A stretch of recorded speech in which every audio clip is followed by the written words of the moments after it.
నిజంగా నిన్ను ప్రేమించేటువంటి వ్యక్తి, నీపై ఎప్పుడు ప్రేమ ఆప్యాయతలు కురిపించేటువంటి వ్యక్తి నీకు దూరమయ్యారు అని చెప్పి బాధపడుతూ ఉన్నావా? అయితే ఒక్క మాట చెప్తా, గుర్తుంచుకో. నిజంగా నిన్ను ప్రేమించేటువంటి వాళ్ళైతే నిన్ను ఎప్పుడూ వదిలి వెళ్ళరు. ఖచ్చితంగా కాస్త సమయం తీసుకొనైనా మళ్ళీ నిన్ను వెతుక్కుంటూ వస్తారు. అంతేకాని వదిలి వెళ్ళారు అంటే నీపై ప్రేమ తగ్గిందనే అర్థం. ఒకవేళ నీలో తప్పులున్నా నిన్ను బెదిరించో బ్రతిమాలో నీ తప్పులను సరిదిద్దేటువంటి ప్రయత్నం చేస్తారే తప్ప నీకు దూరంగా జరగాలని ఏ క్షణం కూడా అనుకోరు. నిన్ను వదిలిపెట్టాలన్న ఆలోచన కూడా రాదు.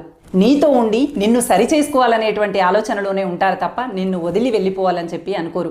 ఒకవేళ ఇప్పుడు వదిలి వెళ్ళారు అంటే అది తాత్కాలికమే కావచ్చు. మళ్ళీ త్వరలో మిమ్మల్ని చేరుకుంటారు. కాస్త ఓపిక పట్టండి. నువ్వు బాగుండాలని కోరుకుంటారు, నీకోసం ప్రార్థిస్తారు, నీకోసం వేడుకుంటారు. భగవంతుడా సరైనటువంటి దారిలో నడిపించు అని చెప్పి విన్నవించుకుంటారు. అలా నిజమైనటువంటి ప్రేమ దీర్ఘకాలం తోడై నీడై ముందుకు నడుస్తుంది, తప్పులని సహిస్తుంది. అంతేకాని వదిలేసి వెళ్ళిపోదు. ఒకవేళ వెళ్ళిపోయిందే అంటే